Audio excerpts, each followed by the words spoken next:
جن کو سزائیں ہو چکی تھیں اور اسرائیلی جیلوں کے اندر موجود تھے، کوئی دنیا کی طاقت انہیں رہا نہیں کروا سکتی تھی، ان کی رہائی ہوئی ہے اور طاقت کے زور کے اوپر ہوئی ہے، بندوق کے زور کے اوپر ہوئی ہے۔ اسرائیل تو غزہ میں قبضہ کرنے کے لیے گیا تھا، الٹا انہیں فلسطینی کہہ دی۔ تو جب یہ ویسٹ بینک کے اندر پہنچ رہے ہیں، اپنے گھروں سے ملنے کے گھروں میں پہنچ رہے ہیں اور وہاں پر جشن ہو رہا ہے اور لوگ جمع ہیں ایک ایک گھر میں، مطلب سینکڑوں فلسطینی جو ہیں وہ ایک ایک گھر میں جہاں پر یہ قیدی رہا کرا رہے ہیں وہاں پر جا رہے ہیں۔ ذرا دیکھیے 200 پیلسٹینین پریزنرز فریڈ ان ڈیفائنس، مطلب ایک پراپر جو ہے نا مزاحمت اور ڈیفائنس کے اندر 2000 فلسطینی جو ہیں وہ اس وقت رہا ہوئے ہیں۔ اور ابھی جو سٹیج بنایا گیا تھا اس کے پیچھے جو فلیکس لگی ہوئی تھی اس کے اوپر جو تازہ ترین دیکھا گیا ہے، جو تصویر سامنے آئی ہے، پیچھے کیا لکھا ہوا تھا، یعنی حماس کے کمانڈوز کھڑے ہیں، اسرائیلی قبضے میں لی گئی رائفلز انہوں نے پکڑی ہوئی ہیں، ساتھ اسرائیلی قیدی کھڑے ہوئے ہیں جن کے لیے اسرائیل اور امریکہ نے پورا زور لگا دیا اور ان کو رہا نہیں کروا سکا، وہ ساتھ کھڑے ہوئے ہیں۔ اور پیچھے فلیکس کے اوپر لکھا ہوا ہے Gaza is a graveyard of criminal Zionist, Gaza قبرستان ہے کرمنل زائنسٹ کا۔ تو یہ سی این این کی خبر ذرا دیکھیے، سی این این کیا لکھ رہا ہے، Hamas appeared to be trying to show that it still largely controls Gaza despite what it was exposed during the war۔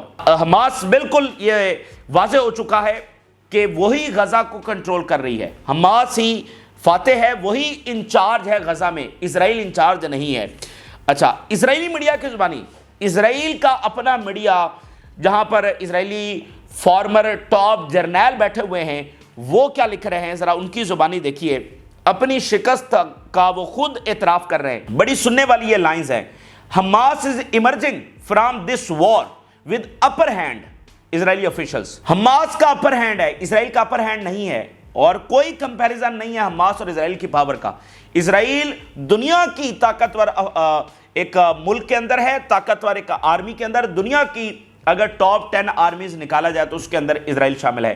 ان کے جو ریسورسز ہیں، ان کی جو اکانومی ہے، ان کے پیچھے جو سپورٹ کھڑی ہے، مطلب دنیا کی سوفسٹیکیٹڈ آرمیز اور ٹیکنالوجی اور سارا کچھ، تو حماس اور اسرائیل کا تو کوئی کمپیریزن ہی نہیں ہے۔ اس کے باوجود حماس فاتح ہوئی ہے اور اس کا اپر ہینڈ ہے، الٹیمیٹلی اسی کی شرائط مانی گئی ہیں۔ دیکھیں، حماس کا تو کوئی وجود ہونا ہی نہیں تھا، حماس کا ہونا ہی اس کی فتح ہے۔ یہ بنیادی بات سمجھیں، حماس نہیں ہونی تھی، اس کا نام بھی نہیں ہونا تھا، اس کا وجود بھی نہیں ہونا تھا، اس کی آئیڈیالوجی بھی نہیں ہونی تھی، تو حماس کا ہونا ہی اس کی سب سے بڑی فتح ہے۔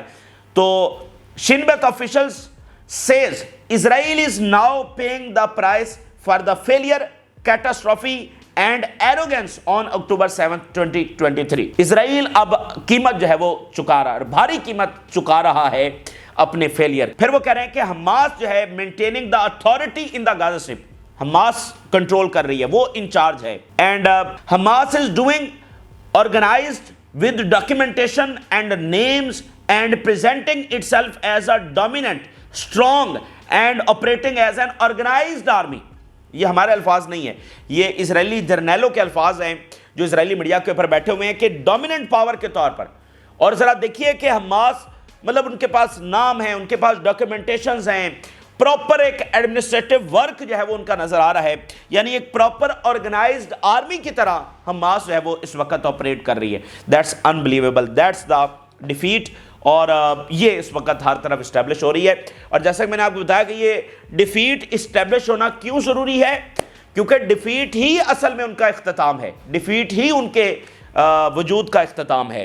اچھا، اب اسرائیل غصے سے پاگل ہوا بیٹھا ہے، اس کو وکٹری چاہیے کہیں نہ کہیں، اب وہ اس کو مزید ظلم سے کور کرنے کی کوشش کر رہا ہے، اور یہ ظلم اس وقت وہ کر رہا ہے ویسٹ بینک میں۔ ویسٹ بینک کے اندر ایک بڑا المناک اور دل دہلا دینے والا واقعہ کچھ دیر پہلے پیش آیا ہے، اور وہ کس طرح سے؟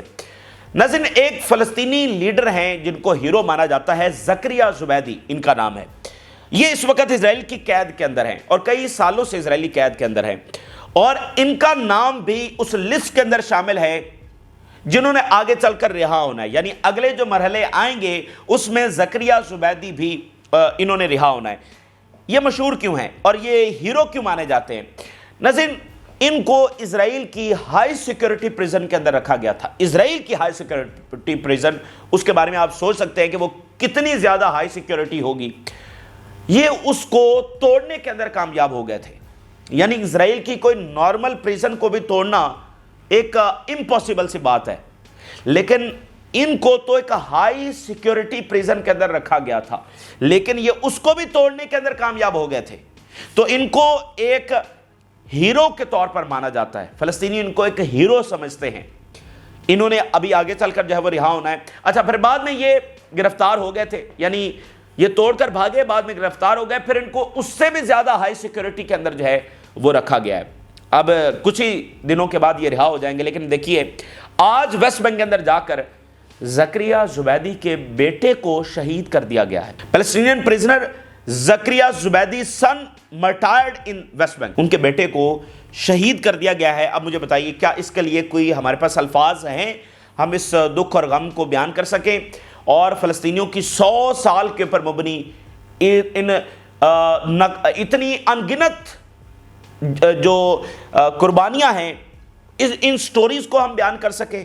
ہمارے پاس تو کوئی الفاظ نہیں ہے. 100 سال کے اوپر مبنی یہ قربانیاں ہیں، ان کی یہ سٹوریز ہیں جو وہ آزادی کے لیے دے رہے ہیں. یعنی باپ کئی سالوں سے جیل کے اندر ہے، اب جب اس کی رہائی کا ٹائم آیا ہے تو انہوں نے جا کر ویسٹ بینک میں اس کے بیٹے کو شہید کر دیا ہے. ٹھیک ہے، تو یہ ظلم اس وقت ڈھا رہے ہیں.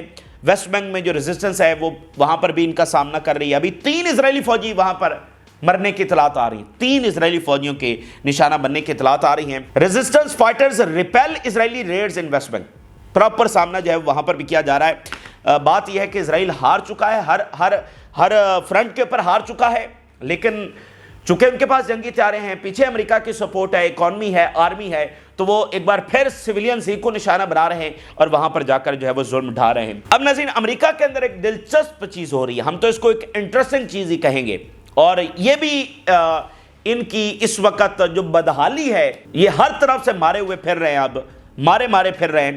اور جیسے اب دیکھنا، یہ ان کی ساری یہ ظلم ویسٹ بینک کا اور باقی ان کی حرکتیں، جیسے کوئی ظالم اپنے اختتام سے پہلے پھڑپھڑاتا ہے اور تمام حدیں کراس کر جاتا ہے، تو پھر یہی کچھ اس وقت اسرائیل کر رہا ہے.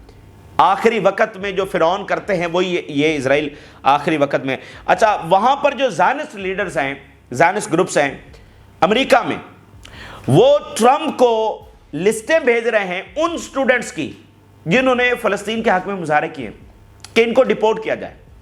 ذرا دیکھیے، Zionist group sending Trump list of pro Palestine students to deport. وہ اسٹوڈنٹس جنہوں نے فلسطین کے حق میں مظاہرے کیے ہیں، لسٹیں بھیجی جا رہی ہیں ٹرمپ کو، کیونکہ وہاں پر ڈیپورٹیشن تو شروع ہو چکی ہے، تو ان اسٹوڈنٹس کو جو ہے وہاں پر سے ڈیپورٹ کیا جائے. اچھا، حزب اللہ نے ناظرین کنڈیم کیا ہے ٹرمپ کے اس ڈیسیژن کو جس میں ہوتیز کو ٹیررسٹ ڈکلیئر کیا گیا ہے. حزب اللہ condemn US decision to reinstate Ansarullah as terrorist. The Lebanese resistance group expressed pride in the honorable role played by the Yemeni Ansarullah movement in supporting Gaza. انہوں نے کہا کہ ہمیں فخر ہے ہوتیز نے جو کردار ادا کیا غزہ کو سپورٹ میں. غزہ کی سپورٹ ہیومینٹی کی سپورٹ ہے، تو غزہ کو سپورٹ کیا ہوتیز نے. حزب اللہ کہہ رہے ہیں کہ ہمیں ان کے اوپر فخر ہے اور کنڈیم کیا ہے امریکی ڈیسیژن کو. بڑی عجیب و غریب سی بات ویسے نہیں ہے کہ ایک طرف تو یہ تمام ممالک نے جو اسلامک ورلڈ کے ہیں بڑے بڑے، انہوں نے پریکٹیکلی کوئی سپورٹ نہیں کیا. اچھا، یمن نے جنگ لڑی ہے اسرائیل کے خلاف، آج ان کو ٹیررسٹ ڈکلیئر کیا گیا ہے، تو یہ کنڈیم بھی نہیں کر رہے، کوئی سٹیٹمنٹ کسی نے جاری نہیں کی ہے نا عجیب بات. یمن کو ٹیررسٹ ڈکلیئر کر دیا، کسی نے کوئی سٹیٹمنٹ جاری نہیں کی. حزب اللہ نے، دا اونلی حزب اللہ، انہوں نے یہ سٹیٹمنٹ جو ہے وہ جاری کی ہے. تو یہ ریزسٹنس ہے جو سب کے ساتھ ہر محاذ کے اوپر اس وقت لڑ رہی ہے. اچھا، آگے ناظرین چلے تو ایران کے حوالے سے بڑی خبریں اس وقت سامنے آ رہی ہیں. ایک بڑی غیر معمولی خبر ہے، بڑی خوشائند ڈیولپمنٹ ہے. ایران کی جو فیمیل وائس پریزیڈنٹ ہے، ایران کی ایک سے زیادہ وائس پریزیڈنٹس ہیں، یعنی ایک نائب صدر ہوتا ہے نا، ایران کے ایک سے زیادہ ہیں، ایک ان کی فیمیل وائس پریزیڈنٹ بھی ہیں. انہوں نے UAE کا دورہ کیا ہے، فیمیل وائس پریزیڈنٹ نے UAE کا دورہ کیا ہے اور MBZ محمد بن زید کے ساتھ ان کی ملاقات ہوئی ہے. بڑا ہائی لیول کا یہ دورہ تھا اور بڑے زبردست ان کا استقبال وہاں پر کیا گیا ہے. بڑی خوشان بات ہے. ایران اور UAE کے تعلقات بہت اچھے نہیں ہیں، ٹھیک ہے، اور پھر یوں ہی چونکہ بہت زیادہ قریب ہے اسرائیل کے، تو اس وجہ سے بھی ایران اور یہ فاصلہ ہے، اور پھر اسٹریٹ آف ہرمز یہ بھی مسئلہ ہے، کچھ جزیرے ہیں اس کے اوپر بھی اختلاف ہے ایران اور ان کے آپس میں، تو سب سے زیادہ ان کے تعلقات جو ہیں وہ یو ای سے کافی خراب، لیکن اب یہ اچھی چیزیں ہو رہی ہیں، ٹھیک ہے نا، یعنی ایران سے ہائی لیول ڈیلیگیشن اور خاتون اور وہ یو اے ای آ رہی ہیں اور ایمبیسی کے ساتھ ان کی ملاقات ہو رہی ہے، تو یہ اچھی ڈیولپمنٹ ہے۔ دوسری بات یہ ہے کہ ایران کے جو پریزیڈنٹ ہیں انہوں نے جو رشیا کے ساتھ اسٹریٹجک پارٹنرشپ ہوئی ہے اس حوالے سے بڑی امپورٹنٹ بات کی ہے، مطلب بڑی امپورٹنٹ بات ہے، بڑی بنیادی نوعیت کی بات ہے کہ ایک وہ ایران تھا جو تنہا تھا، جس کے ساتھ نہ مڈل ایسٹ تھا، کوئی ملک نہیں تھا ایران کے ساتھ۔ آج ایران کیا کہہ رہا ہے کہ اگر ایران کے اوپر اٹیک ہوا، جو کہ اس وقت نہ امریکہ اس پوزیشن میں ہے کہ ایران کے اوپر اٹیک کر سکے، نیتن یاہو کا کباڑہ ہو چکا ہے اور اپنے انجام کی طرح وہ بہت جلد جائے گا، کوئی اس وقت ایران پر حملہ کرنے کی نہ جرات کر سکتا ہے اور نہ اس پوزیشن کے اندر ہے، اور ایران بہت پاورفل ہو چکا ہے۔ اس کے باوجود آج ایران کے ساتھ رشیا اس انداز کے اندر کھڑا ہو گیا کہ اگر اٹیک ہوا تو رشیا ڈائریکٹلی ایران کی سپورٹ کو آئے گا، یہ ایگریمنٹ ہو چکا ہے، غیر معمولی خبر ہے۔ ایران Russia alliance shows defiance of external pressure, no international framework اور law permits any country to bomb and massacre innocent people even during times of war, yet the Zionists do so with ease۔ Gaza کے لوگوں کی انہوں نے بات کی کہ کسی کو ایسا ظلم کرنے کی اجازت نہیں ہے جس طرح سے اسرائیل نے وہاں پر کیا ہے، اینڈ اگلی بات سنیے، under the terms of our agreement if either Iran or Russia is attacked by another country we are committed not to cooperate with the aggressor in any way and will not permit such an attack to occur۔ اگر کوئی حملہ ہوتا ہے ایران کے اوپر ہو یا Russia کے اوپر ہو تو معاہدہ طے پا گیا ہے کہ ہم ایک دوسرے کی مدد کریں گے، اور ایسا نہیں ہوگا کہ ہم کسی انداز میں اس اگریسر کی مدد کریں۔ اس میں بڑی امپورٹنٹ بات ہے، امپورٹنٹ بات یہ ہے کہ رشیا اور اسرائیل کے تعلقات تو اچھے تھے، تو اسرائیل اور ایران کی جنگ میں مطلب رشیا کو کوئی مسئلہ نہیں تھا، رشیا کے تعلقات اچھے تھے، سپورٹ بھی تھی، سارا کچھ تھا، لیکن اب ایسا نہیں ہوگا۔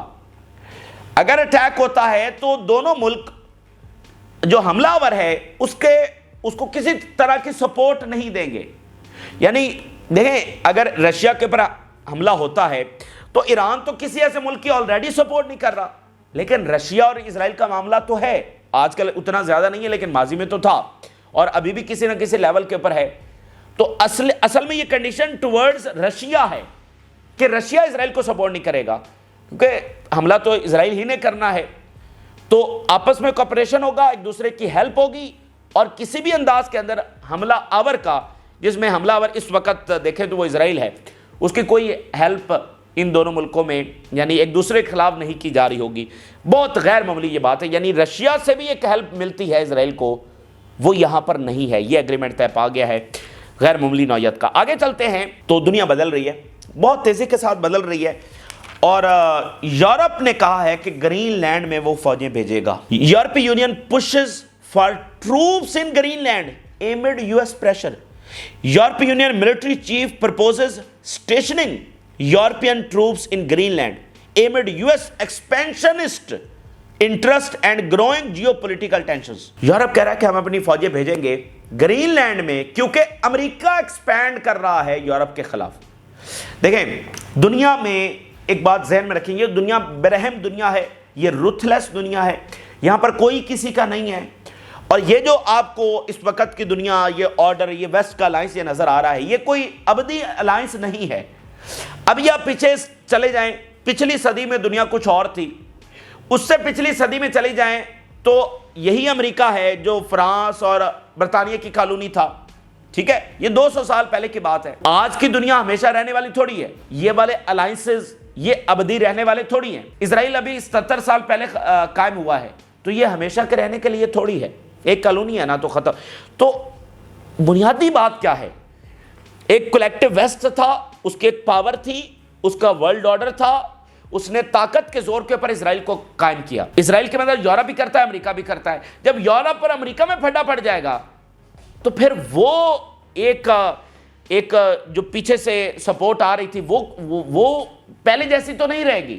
یہ بہت بنیادی ڈیفرنس اس وقت دنیا میں آ رہا ہے۔ اگر یورپ اور امریکہ کا پھڈا مزید آگے بڑھتا ہے تو براہ راست اثر جو ہے وہ اسرائیل کی پاور کے اوپر پڑے گا. اور آپ دیکھیں کہ یورپ کہہ رہا ہے وہ الگ سے ڈیل کریں گے باقی دنیا سے, مڈل ایسٹ سے, اور اسرائیل کو درمیان میں نہیں رکھیں گے, اسرائیل سے ہٹ کر مڈل ایسٹ سے ڈیل کریں گے. تو آپ دیکھیں کہ مطلب یورپ کہہ رہا ہے کہ امریکہ کے خلاف فوجیں بھیجیں گے. تو کافی یہ امپورٹنٹ ڈیولپمنٹس, اور یورپ بالکل پیچھے نہیں ہٹے گا, یہ بات ذہن میں رکھیں. یورپ پیچھے نہیں ہٹے گا. یورپ کی ایک اپنی شناخت ہے. یہ یورپ تھا جس نے کالونیز بنائی ہوئی تھی, اور امریکہ بھی اس کی کالونی تھا. تو یہ یورپ کی آئیڈینٹی کا معاملہ ہے, یورپ کی سوورینٹی کا معاملہ ہے. یورپ اس طرح سے گرین لینڈ نہیں دے گا, اور وہ کہہ رہے ہیں کہ ہم تو فوجیں, اب ان کی فوج امریکہ سے لڑنے کے قابل نہیں ہے. لیکن کیا امریکہ یورپ سے لڑے گا, یورپی فورسز سے لڑے گا؟ ایسا بھی نہیں ہے. بے شک ان کی فوج طاقتور ہوگی, تو کیا وہ یورپ سے لڑیں گے؟ تو یہ معاملات جو ہے نا اس طرح. اور اس میں امپورٹنٹ بات یہ ہے کہ سارے سینیریو میں رشیا فائدہ اٹھائے گا, چائنا فائدہ اٹھائے گا, اور جو گلوبل ڈائنامکس بدل رہے ہیں وہ مزید آگے برکس کے حق کے اندر جائیں گے. اور برکس نے کہا ہے کہ فلسطینی ریاست ہر صورت میں بنے گی.